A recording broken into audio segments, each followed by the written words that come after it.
3 from the Kentucky Wildcats at Founders Park. Our coverage always presented by the incredible team at NestoPros of the Midlands, NestoPros Midlands SC.com. Unfortunately, we all have major issues we don't want to deal with, whether it's water or fire or wind or smoke damage.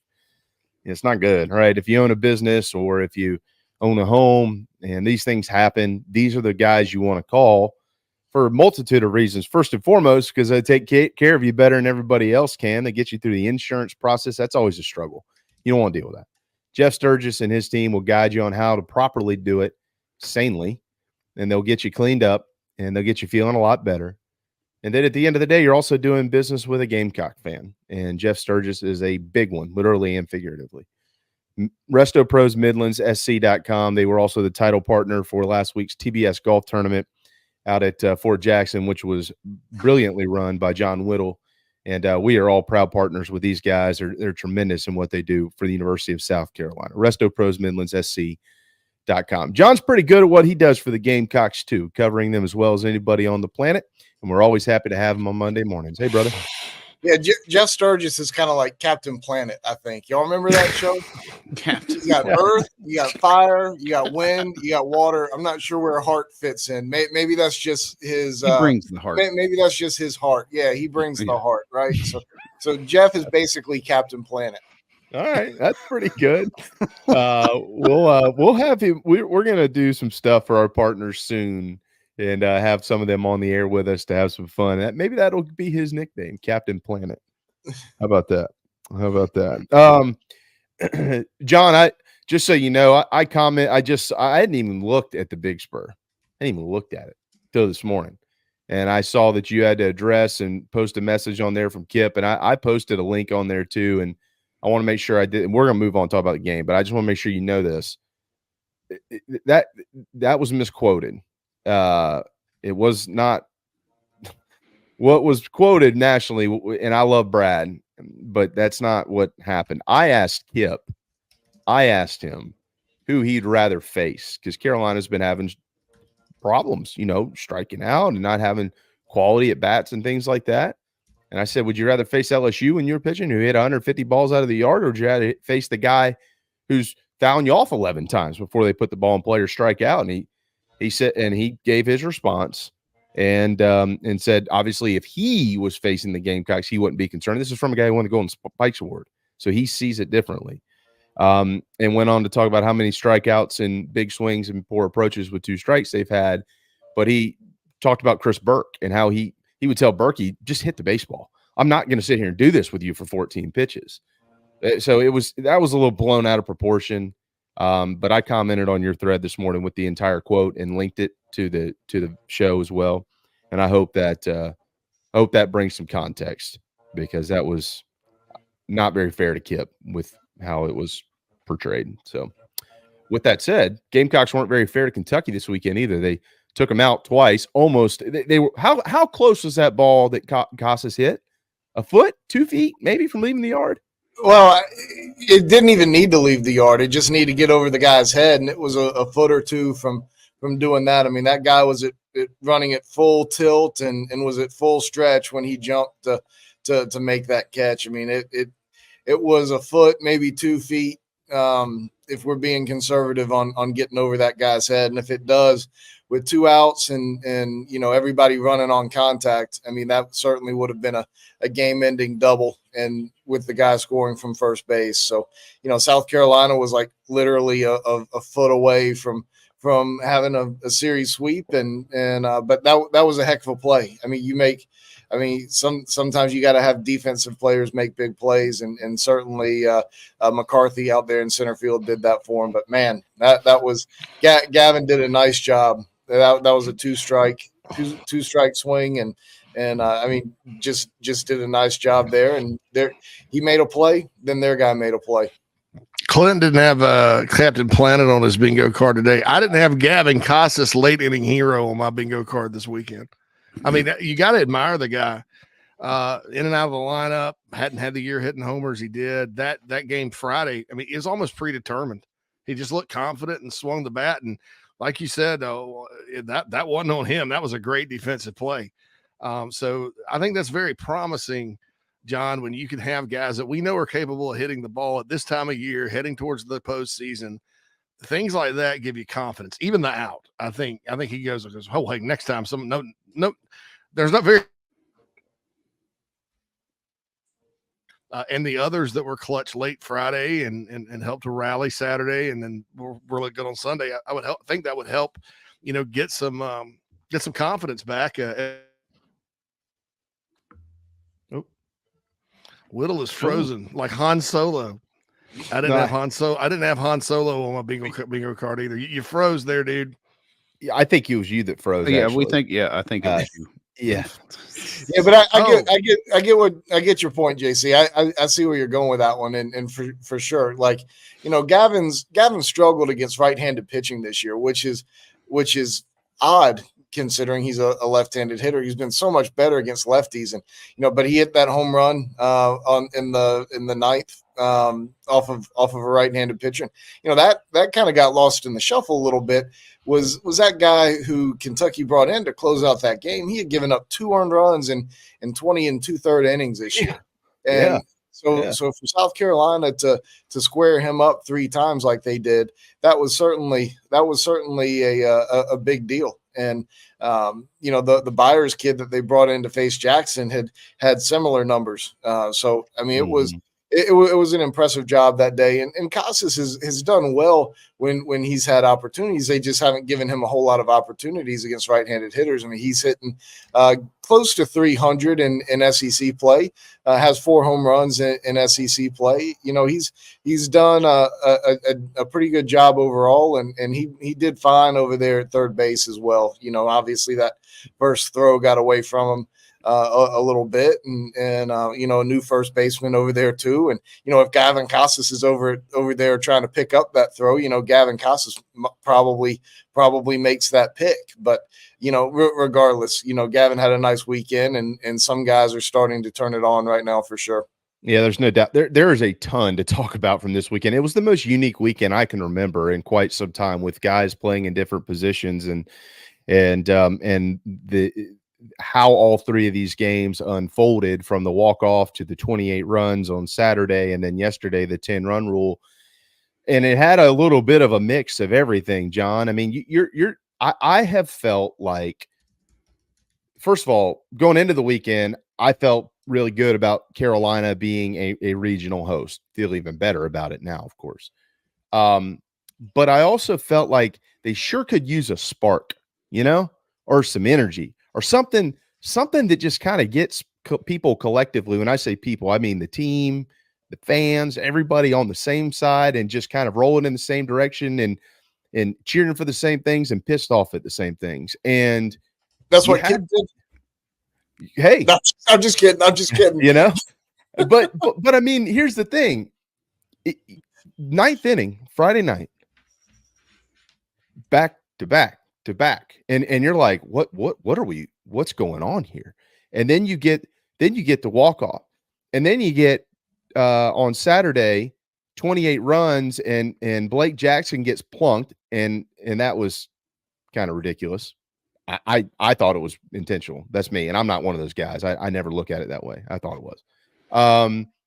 And you got people all fired up about that, and then they lost in the fashion in which they did, and then they turned around yesterday and they beat the brakes off of Kentucky. Matter of fact, Kentucky's lucky the 10-run rule's in place, or it might have been 14-0. I mean, they beat the brakes off of them. What do you think a weekend like this, with all of that SQ's performance and all the big knocks that they had and all those things going on, what do you think that could do for this program with the 3 series left in the regular season? Yeah, I mean, it can certainly give them some momentum, and this is a time of year where, you're out of school, no more classes, and you can focus just on baseball, and sometimes those things have a tendency to ride a little bit more when, you just have baseball to focus on. So yeah, but, we asked Mark Kingston on Friday night, with the way this game went down, can this be like the turning point game? And he's like, let's calm down on that a little bit. Momentum is the next day's starting pitcher is a phrase we've heard a million times in baseball. And, of course, we sit there and see 6 runs in that first inning on Saturday. It's like, okay, well, maybe last night's win does carry over, and then they give up 11 straight runs and end up losing that one. So, is when I think you just have to kind of look back and reflect upon a season, and maybe not jump to a conclusion just yet that this is the turning point. Maybe you can reflect on it later and say, that actually was, when things started going the right way for this team. But you just have to start stringing, or you have to continue to string good games together, good wins together. You have to keep performing with 2 strikes and 2 outs, and like you did this past weekend, and that stuff will build, and if that happens, then South Carolina is going to be in a really good spot at the end of the year, because like you said, if the season ended today, South Carolina is certainly a host, and they're in very much position to hold on to that, with what's left in the rest of the regular season. And you've got some opportunity there too to enhance your resume and get into the conversation of being a top 8. You're still far outside of that. You're not in that conversation yet, but you go you have an opportunity against Missouri to stack some wins. And then you're going to have another top 25 chance against Georgia at home, and then Tennessee, which is an opportunity to go on the road and win a high profile series against a really good team, or play well. You've got chances. You've got chances. Yeah, there's no question. I'm glad you said it, because it's true. And they absolutely can work their way into a top 8 seed if things go their way. They've won 2 of the last 3 series. If you include the midweek against North Carolina, dating back just a few weeks here now, they've had 19 opportunities against top 25 teams. They're 11-8 in that span. They also have the second most wins in college baseball versus quad 1, John. They're 12-12. They've played 43 games, and 24 of those games, that's bizarre. 24 they've played against quad 1 teams. It's the most in the country, and they're 12-12 in those opportunities, and they really don't have a bad loss this year. So, I mean, like you said, if they take care of Missouri, and if I think after that they need to win one more series and don't get swept in the other one, and you finish with 16 wins, you're absolutely a host, and you're working towards a top 8. It's quite a resume. They've done it. They've built quite a resume. And by the way, 5 of those 12 quad 1 losses by 1 run. Yeah. I mean, they've done a lot really well, and this schedule's made me look dumb. I said before the year that it wasn't really the most challenging, most difficult schedule, and South Carolina caught some breaks and when it came to SEC scheduling, and there's opportunities for it to be more difficult, but not many. So Texas A&M ended up being much better than I thought, and so many people thought. And Arkansas has been even more of a machine than I think people really felt like they would be. Ole Miss is they're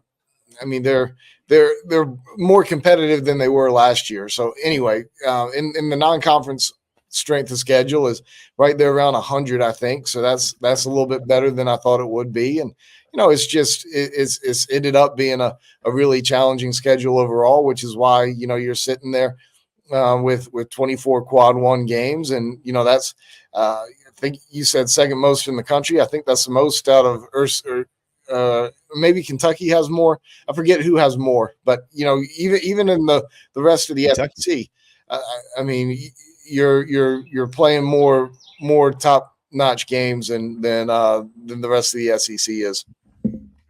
Yeah. So South Carolina and Alabama are tied for the most quad 1 games played, with 24. Bama's 10-14 in those 24. South Carolina's 12-12, and Kentucky has the most quad 1 wins in the nation. They are 14-4. They've played, quote, only 18 quad 1 games. So that's where the Gamecocks stack up. As far as this team getting more of them, you will go to what we saw this weekend. So Casas, I mean, outside of not being exactly fleet of foot, he played all right over there at third.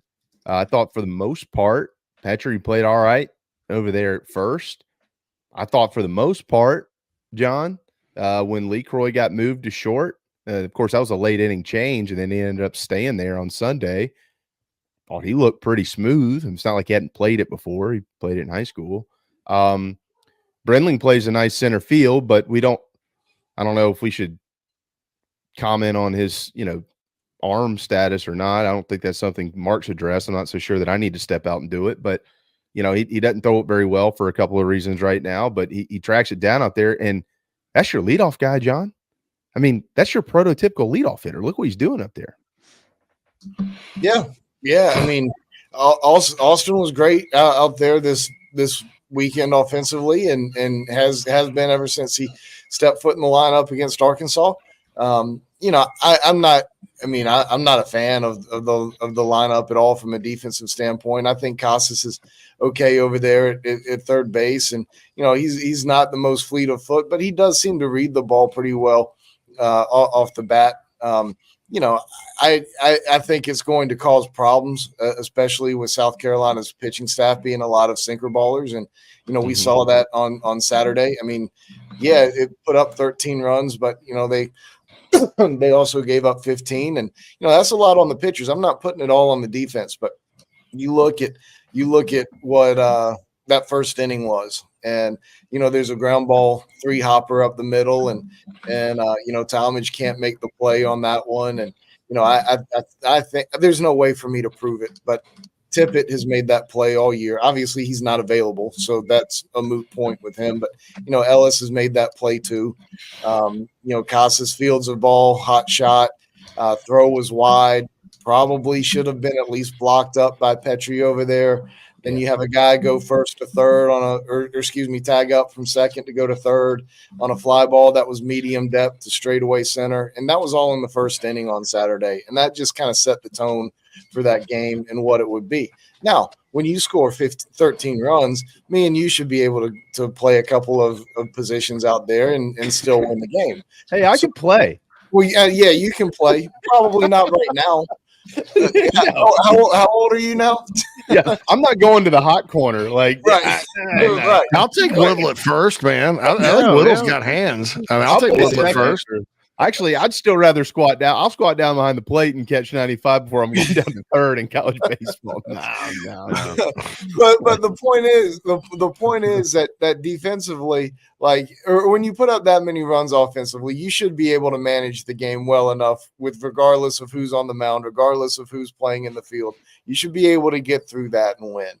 But it set a poor early tone. Now on Sunday, that's exact same defense was out there, but SQ was straight dealing too. In South Carolina, God was smiling on the Gamecocks, as Steve Spurrier would say on Sunday. They had some balls that were hit right to them. They had I forget which hitter was up, but they had the big shift played and on one at bat where it was a left-handed hitter, so 3 guys are to the first base side of second base, and Casas is kind of floating over there, kind of at a shortstop position, kind of third base, and ground ball, double play ground ball gets hit right to him.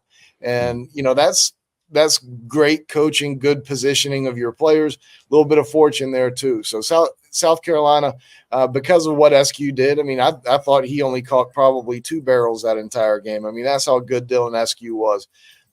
So there's going to be some times when you have that lineup out there from a defensive standpoint where it's not going to look pretty. There's going to be some times out there where they score a bunch of runs and are going to have to win that way. But, Kingston said after the game yesterday, and I wish I had the quote right in front of me, and I think I do actually. It said, you want to have your best team when it matters the most, when the game decides who stays and who goes home. We'll continue to look at everything that we think might get us a little bit better and then evaluate as we go. So basically what he's saying is I have an opportunity to see this, and I'm going to take advantage of that opportunity to see what this looks like. And when we get into tournament time, I'll know what that option looks like. And I respect that. I completely respect that. And, we got an opportunity to see what that defensive alignment looked like. And we got an opportunity to see how those guys would play in that defensive alignment. I think there's some good takeaways. I think there's some takeaways that you don't really want to have to see again. But you've got a chance to see what it looks like, and when it becomes late May, early June, you'll know what you have in that. I kind of took that quote from King post game, John, to mean don't get used to anything with this lineup defensively or at the plate, and we're gonna look at it before every series, and it may be different for the next 3 weekends. Do you think that's a good take off of what he said? Yeah, I mean, I think he's certainly leaving the door open to having the opportunity to put that back out there and do what he wants to do when he wants to do it. Whether that's this weekend or next or tournament time or never again, he's had the opportunity to see it and is leaving the door open to doing it again. Yeah, John, I heard you, by the way, even though I had to check out for a second. I heard exactly what you were saying. I think that was a great interpretation of what King said. And as far as the staff goes as well, I mean, it's kind of hard to envision now that what we saw this weekend isn't going to be what we see next weekend, right? With Kimball, Eli, Dylan Eskew, I think it'd be far-fetched to think that they're going to change it again at this point. Yeah, from a pitching staff standpoint, I think that's probably where you got to go back to. I mean, Dylan was awesome on Sunday. I mean, I think, and Eli would never admit this, and there's obviously no way to prove it either, but it kind of goes back to what I was saying from a defensive standpoint. I think that first inning kind of got in Eli's head a little bit. Eli was leaving more pitches up than he has in any outing that I can remember. And when you're trying to beat guys up top with a fastball, you get fly balls. And if you're not getting a swing and miss, and he was probably hoping to get a couple of pop outs, if not a swing and miss, and those couple of those balls just got hit hard. So I think that played into him being probably the most ineffective he's been all year. Kentucky's offense obviously has something to do with that too, but I think he still gives you the best chance to go deep into a game. And we saw we saw a little bit like what Kingston was trying to do and Matt Williams was trying to do this past weekend, and using Garrett Gainey and Chris Veach on Friday and having them available and fresh on Sunday. It just didn't end up needing them by playing 7 innings and being as good as they were. So I mean, I think that's the way you go. Roman had another pretty good outing, and you want to try to get him maybe into get him through the 4th next time, maybe even towards the 5th. But I think that Roman's certainly going in the right direction, and you're starting to feel a little bit better about the structure of your staff.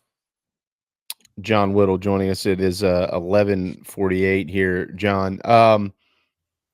Good question, Bill, in the chat box. He asked me, but we'll do this collectively here.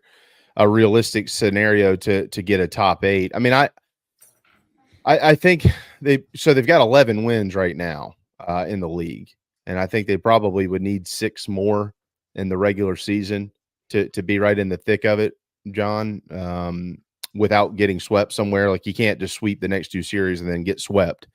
Like, you probably have to that would require you winning a pair and then not getting swept somewhere else. But then also, of course, it depends on what happens around you. It's not just South Carolina. The projected top 8 by D1 baseball last week, and that's what I go by. They had A&M at 1, Arkansas at 2, Clemson at 3, Tennessee at 4, Kentucky at 5, East Carolina at 6, North Carolina at 7, and Wake Forest at 8. Wake Forest, their resume is eerily similar, by the way, to the Gamecocks. So if they redo these projections this week, we'll see how that affects Kentucky. And it's certainly going to move the Gamecocks up at least to a 14, if not a 13. So the way that I see this is if you continue to win series, you probably have a chance to continue moving up a seed. And then if you sweep a series somewhere, you probably have a chance to move up 2 seeds. I think they can, but they got to win their midweeks and they got to go 6-3 in league play. That's what I think. Yeah, and I agree with you. I mean, like you said, it's going to be a lot dependent on what the teams in front of them do, right? Like it's much harder to pass teams that keep winning, regardless of whether you keep winning. Right. So, they're in that position for a reason right now. And South Carolina's got some opportunities to get some good wins and move up on their own accord. But, you need a little bit of help too when you're down in the 14 or 15 spot with 3 weeks to go. But I mean, I will say that, it feels to me like baseball is much more willing to reward a team for what they do in their conference tournament than basketball. So, if you find yourself at 17-13, which I think is the mark you have to get to be in the conversation going into conference tournament weekend. But if you can get to that 17 mark, which is going to be a real challenge, by the way.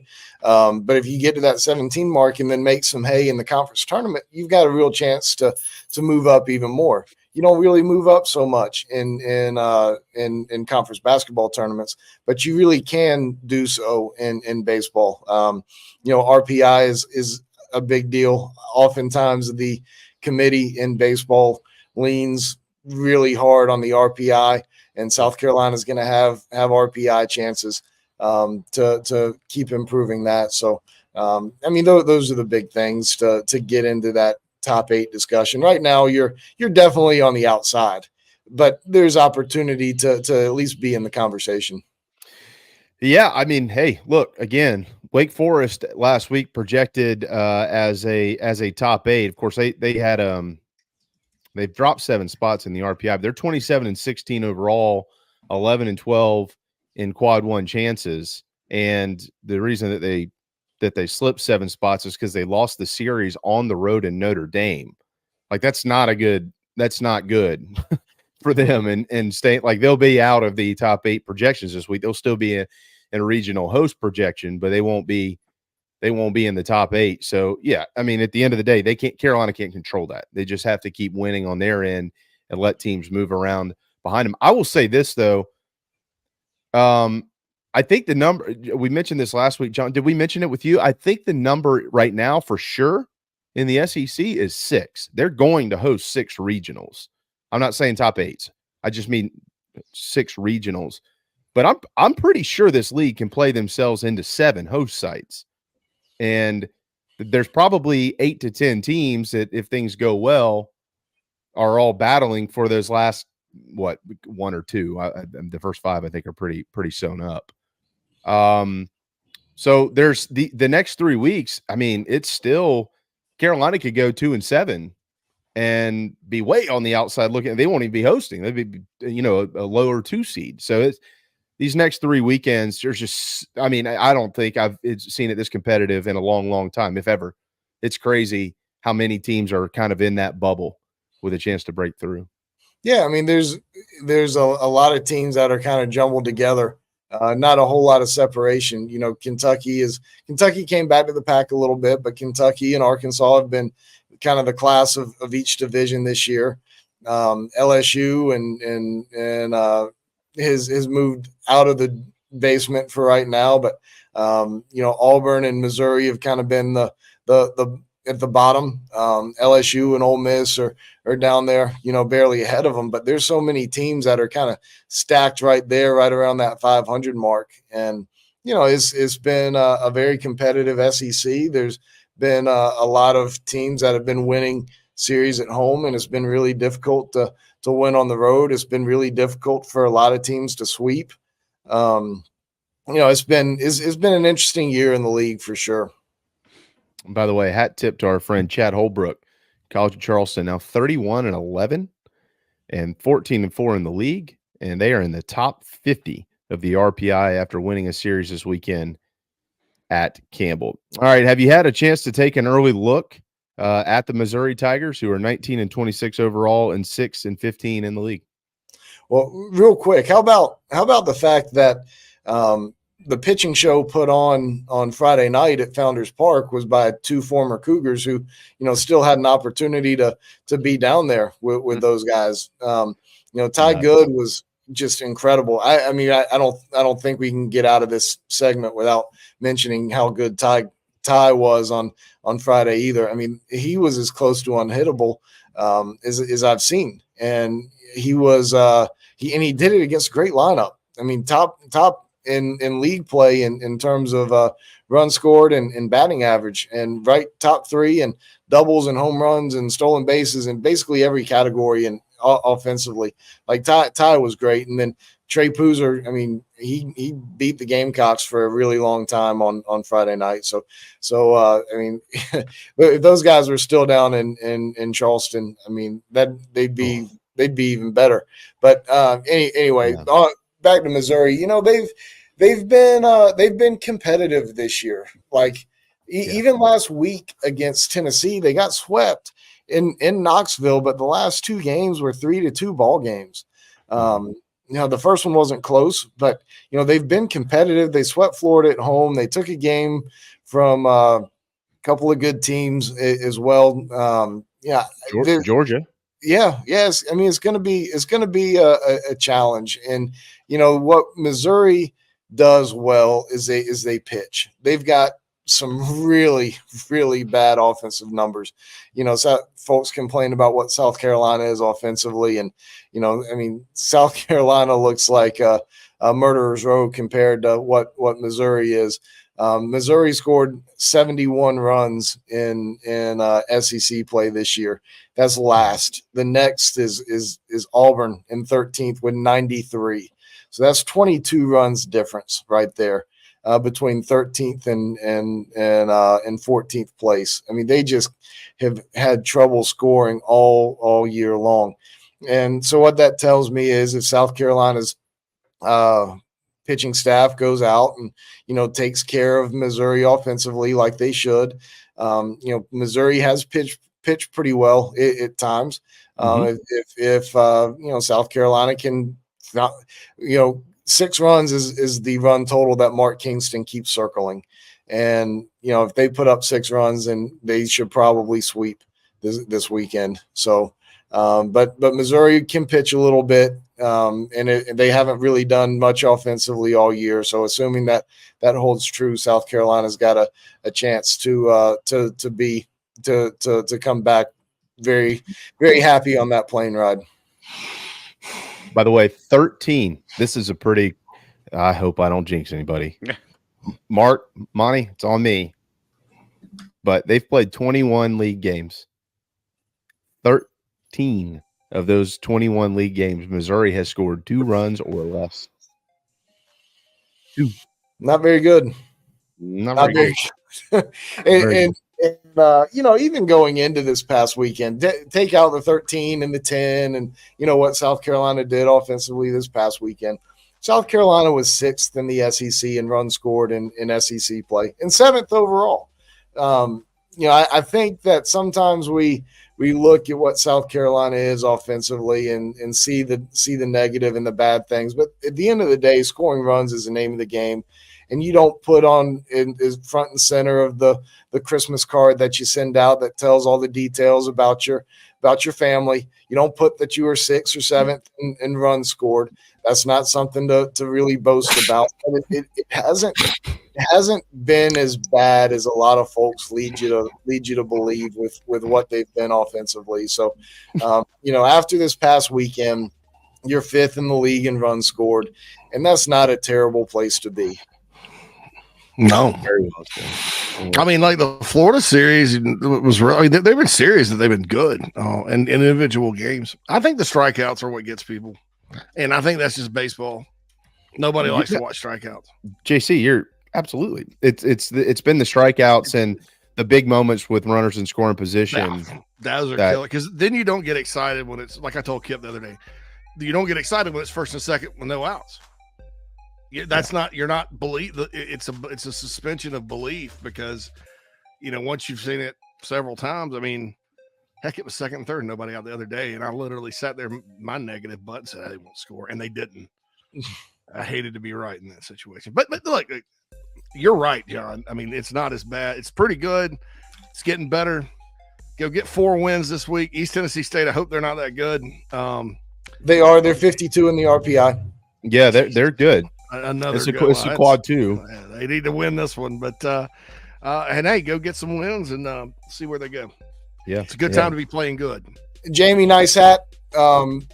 Check out my buddy Ribo Carolina if you want to get a hat just like that one. They got the black one as well with the garnet tree. I'm about to go see Captain Planet. I got some stuff to drop off at his office. So I appreciate you guys. Appreciate you guys having me on, and I will listen to your music as y'all fade away.